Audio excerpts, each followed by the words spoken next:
When I returned home early from work that evening, I wasn't expecting to see anything unusual. My plan was simple: surprise my wife with dinner and spend a quiet night together. As I walked through the front door, the sound of muffled laughter reached my ears. It wasn't the usual TV show giggle. No, this was different. Curious, I stepped quietly into the living room, and that's when my world froze. My wife was sitting comfortably on her boss's lap, their faces far too close for comfort, whispering things they thought no one else could hear. For a moment, I just stood there in shock, unable to process what I was seeing. My wife of 6 years, the woman I trusted with every piece of my heart, was betraying me right in our own home. When she finally noticed me, her face drained of color. She leapt off her boss's lap, fumbling for excuses that didn't matter.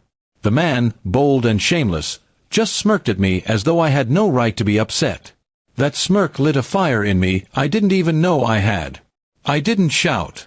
I didn't throw anything. Instead, I smiled.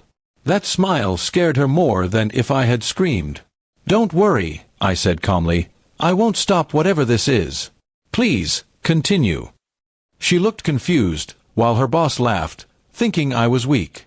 But what they didn't know was that I already had a plan forming in my head, and it was going to hurt her in ways louder anger never could. Without another word, I pulled out my phone and began recording. My wife begged me to stop, tears welling in her eyes, but I ignored her. I made sure to capture everything: the awkward silence, her guilt, and his smug grin. Once I had enough, I walked out of the house, leaving them stunned. She ran after me, crying, but I didn't even turn back. In that moment, my revenge had already begun. The next day, I went straight to her boss's company's board of directors.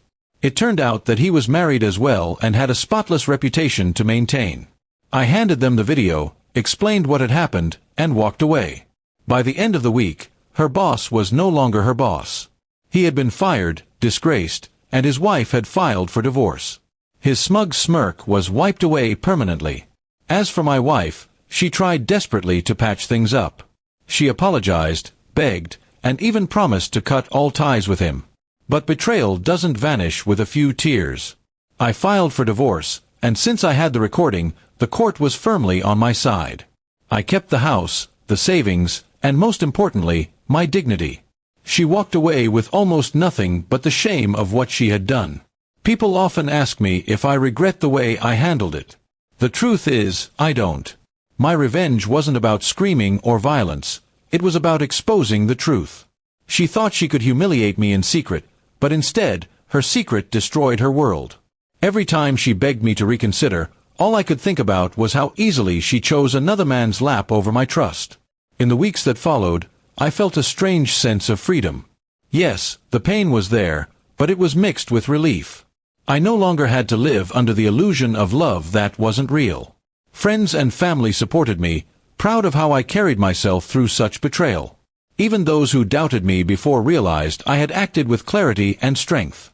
My wife tried to reach out even after the divorce, sending long messages about how much she regretted her mistake.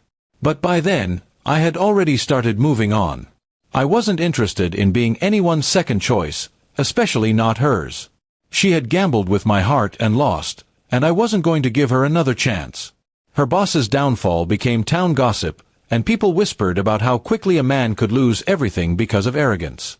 My wife, once admired for her perfect marriage, was now seen differently. She had to live every day knowing she was the author of her own destruction.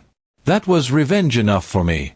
Looking back, I realized that sometimes silence and strategy hurt more than anger ever could.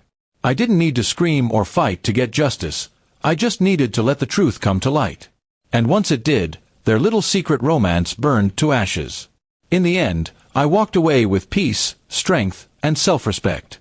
She walked away with regret, loneliness, and the weight of choices she could never undo. That was my instant revenge, showing her that I didn't need her, and that my life would only get better without her betrayal in.